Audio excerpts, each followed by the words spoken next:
പേരൻസിന് ഏറ്റവും കൂടുതൽ ഹാൻഡിൽ ചെയ്യാൻ ബുദ്ധിമുട്ടുള്ള ഒരു കാര്യമാണ് കുട്ടികളുടെ അഗ്രസീവ് ബിഹേവിയർ. അവർ എന്തുകൊണ്ട് ദേഷ്യപ്പെടുന്നു എന്ന് മനസ്സിലാകാത്തത് കൊണ്ടും അത് എങ്ങനെ എവിടെയൊക്കെ വെച്ച് നിയന്ത്രിക്കണം, എങ്ങനെ അത് മാനേജ് ചെയ്ത് കൊണ്ടുപോകണം, അതെങ്ങനെ കുട്ടികളെ പഠിപ്പിക്കണം, ഈ കാര്യങ്ങളൊക്കെ പേരൻസിന് എപ്പോഴും കൺഫ്യൂസിംഗ് ആയിട്ടുള്ളൊരു കാര്യമാണ്. അവരുടെ അഗ്രസീവ് ബിഹേവിയർ അവരുടെ one of the major communication method ആയിട്ടാണ് നമ്മൾ പറയുന്നത്. അവർക്കൊരു കാര്യത്തിൽ സൊല്യൂഷൻ കണ്ടുപിടിക്കാൻ പറ്റിയില്ലെങ്കിൽ, അതുപോലെ തന്നെ അവരുടെ ഇമോഷൻസിനെ മാനേജ് ചെയ്യാനോ പ്രോപ്പറായിട്ട് എക്സ്പ്രസ് ചെയ്യാനോ പറ്റാതെ വരുന്ന സിറ്റുവേഷനിലാണ് അവർ കൂടുതലായിട്ട് അഗ്രസീവ് ബിഹേവിയർ കാണിച്ചുകൊണ്ടിരിക്കുന്നത്. ഇത് എങ്ങനെയാണ് ഡെവലപ്പ് ആവുന്നതെന്ന് പറഞ്ഞു കഴിഞ്ഞാൽ, കുട്ടികളിൽ കമ്മ്യൂണിക്കേറ്റ് ചെയ്യാനുള്ള ഒരു ഡിസ്കംഫർട്ട്, അല്ലെങ്കിൽ കമ്മ്യൂണിക്കേറ്റ് പാരൻസിനോട് പ്രോപ്പറായിട്ട് ചെയ്യാൻ അവർക്ക് വേർഡ്സിലൂടെ കമ്മ്യൂണിക്കേറ്റ് ചെയ്യാൻ പറ്റാതെ വരികയോ, അതുപോലെ തന്നെ അവരുടെ ആ പ്രോബ്ലം സോൾവിങ്, ആ ഒരു പ്രോബ്ലം അവർക്കൊരു പ്രോബ്ലം വന്നു കഴിഞ്ഞാൽ അത് സോൾവ് ചെയ്യാനുള്ള അവരുടെ എബിലിറ്റി, അതായത് എന്തെങ്കിലും ഒരു പ്രശ്നം വന്നു കഴിഞ്ഞാൽ അവർക്കതൊരു ബുദ്ധിമുട്ടായിട്ട് തോന്നുകയാണ്. അതുമല്ലെങ്കിൽ അവർക്ക് അവരുടെ ഇമോഷനെ പ്രോപ്പറായിട്ട് അണ്ടർസ്റ്റാൻഡ് ചെയ്തിട്ട് റെഗുലേറ്റ് ചെയ്യാനും മാനേജ് ചെയ്യാനും ഒന്നും പറ്റാതെ വരുന്ന ഒരു സിറ്റുവേഷനിലും കുട്ടികൾ കൂടുതലായിട്ട് അഗ്രസീവ് ബിഹേവിയർ കാണിച്ചുകൊണ്ടിരിക്കും. ഇതിനെ നമ്മൾ എങ്ങനെയാണ് മാനേജ് ചെയ്യേണ്ടത്? ആദ്യം പാരൻസ് മനസ്സിലാക്കുക, അഗ്രസീവ് ബിഹേവിയർ എങ്ങനെയാണ് മാനേജ് ചെയ്യേണ്ടതെന്ന് നിങ്ങളുടെ കുട്ടികൾക്കും നമ്മൾ മോഡലിംഗ് ചെയ്ത് കാണിച്ചു കൊടുക്കുകയും, അല്ലെങ്കിൽ നമ്മൾ അതെങ്ങനെയാണെന്നുള്ളത് അവർക്ക് പറഞ്ഞ് മനസ്സിലാക്കി കൊടുക്കുകയാണ് വേണ്ടത്.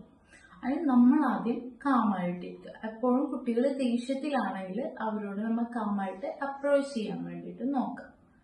എന്താണ് അവരുടെ പ്രശ്നമെന്ന് അവരോട് ചോദിച്ച് മനസ്സിലാക്കാൻ നോക്കാം. അല്ലാതെ നമ്മൾ ഒരുപാട് നമ്മുടെ ആ ഒരു ടൈമിലുള്ള നമ്മുടെ ഇമോഷനുകളെയും കൂട്ടിക്കുഴച്ച് അവരോട് എക്സ്പ്രസ് ചെയ്യാൻ തുടങ്ങുകയോ, അല്ലെങ്കിൽ അവരോട് അവരൊച്ചത്തിൽ ദേഷ്യപ്പെടുന്ന സംസാരിക്കുന്നതിനോ ഒച്ചയെടുക്കുന്നതിനോ എതിരായിട്ട് നമ്മൾ അതിനുമൊക്കെ ഒച്ചയെടുക്കുകയോ ദേഷ്യം പിടിക്കുകയോ അങ്ങനെ ചെയ്ത് കഴിഞ്ഞു കഴിഞ്ഞാൽ അവരത് മോഡലിംഗ് ആയിട്ട് എടുക്കും. അവരുടെ മനസ്സിൽ ആദ്യം പതിയുന്നത് അതായിരിക്കും. നമ്മളും ദേഷ്യപ്പെടുന്നുണ്ട്, അപ്പൊ ഇത് ഓക്കെ ആണ് എന്നുള്ളതായിരിക്കും അവരാദ്യം പഠിക്കുന്നത്.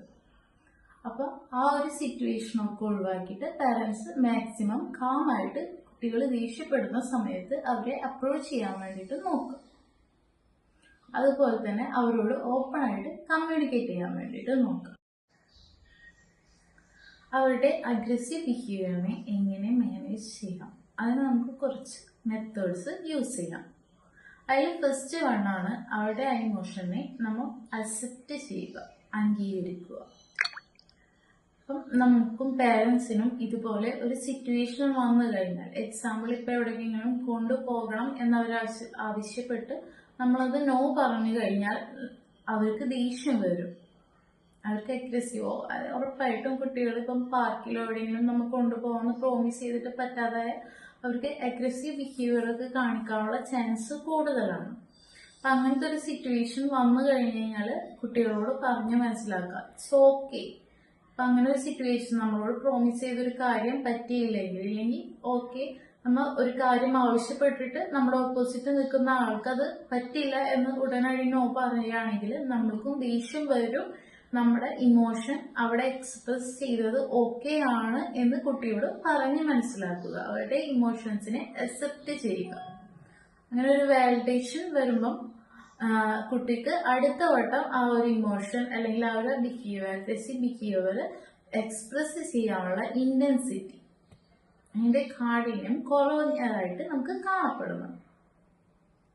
പിന്നെ അടുത്തത് അവര് വേർഡ്സിലൂടെ, സെക്കൻഡ് മെത്തേഡാണ് അവരെ വേർഡ്സിലൂടെ പറയാൻ വേണ്ടിയിട്ട്, അവരുടെ ഇമോഷൻസ് വേർഡ്സിലൂടെ പ്രകടിപ്പിക്കാൻ വേണ്ടിയിട്ട് അവരെ എൻകറേജ് ചെയ്യുക.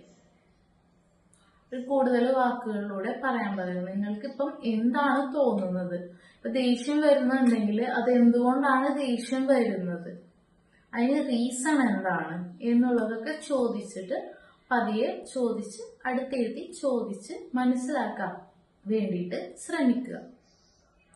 അവർ കുറച്ചുകൂടി കാം ആവാനും റീസൺ വരുമ്പം ഇപ്പൊ എന്തെങ്കിലും ബുദ്ധിമുട്ടുള്ള കാര്യമാണെങ്കിൽ റീസൺ ആയിട്ട് പറയുമ്പം അവർക്ക് കുറച്ചുകൂടി കാം അഗ്രസീവ് ബിഹേവിയറും കുറഞ്ഞു വരും.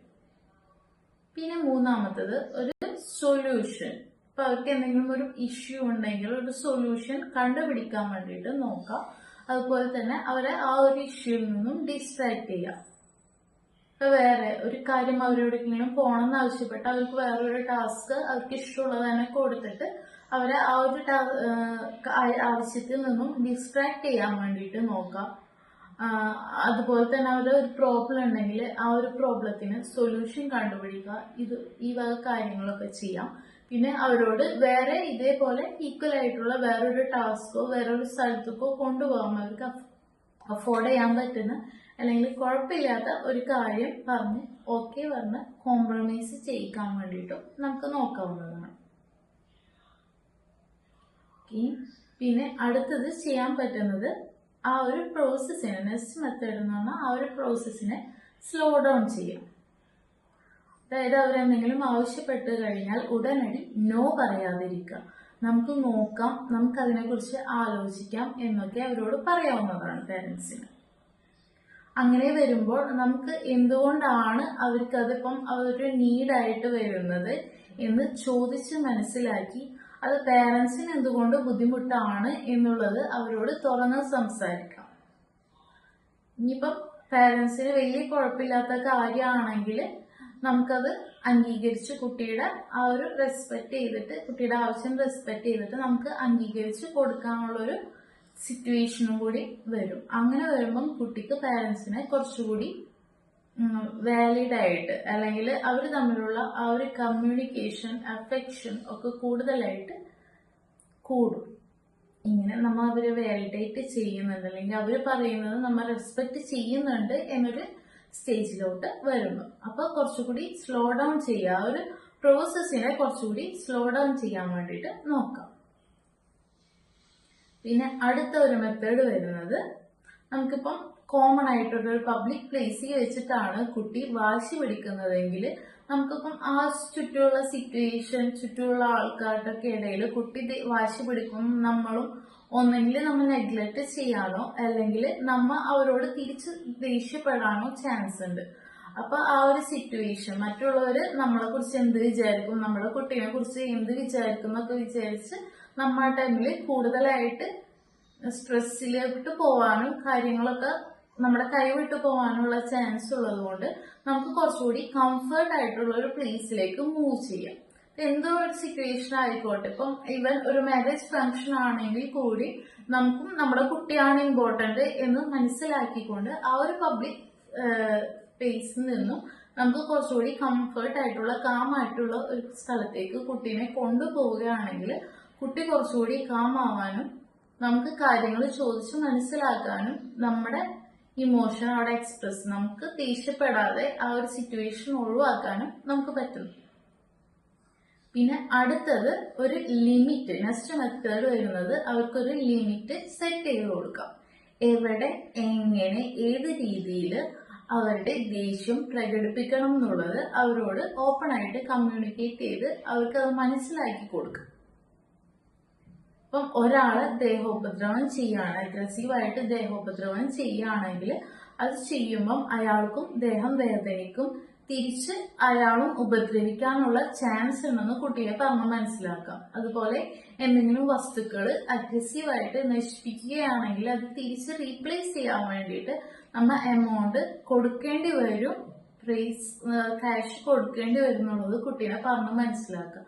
അപ്പൊ അങ്ങനെ വരുമ്പം കുട്ടിക്ക് ആ ലിമിറ്റ്സ് മനസ്സിലാക്കിയിട്ട് കാര്യങ്ങൾ ചെയ്യാൻ തുടങ്ങി കഴിഞ്ഞു കഴിഞ്ഞാൽ നമുക്ക് കുറച്ചുകൂടി ഹാൻഡിൽ ചെയ്യാൻ വേണ്ടിയിട്ട് ഈസി ആയിരിക്കും. ഈ മെത്തേഡൊക്കെ നമുക്ക് യൂസ്ഫുൾ ആയിട്ടുള്ള മെത്തേഡാണ്. ഇത് ഓരോന്ന് വെച്ച് നമുക്ക് നോക്കി അഡ്ജസ്റ്റ് ചെയ്ത് പാരന്റ്സിനെ മാനേജ് ചെയ്യാൻ വേണ്ടിയിട്ട് ട്രൈ ചെയ്യാവുന്നതാണ്.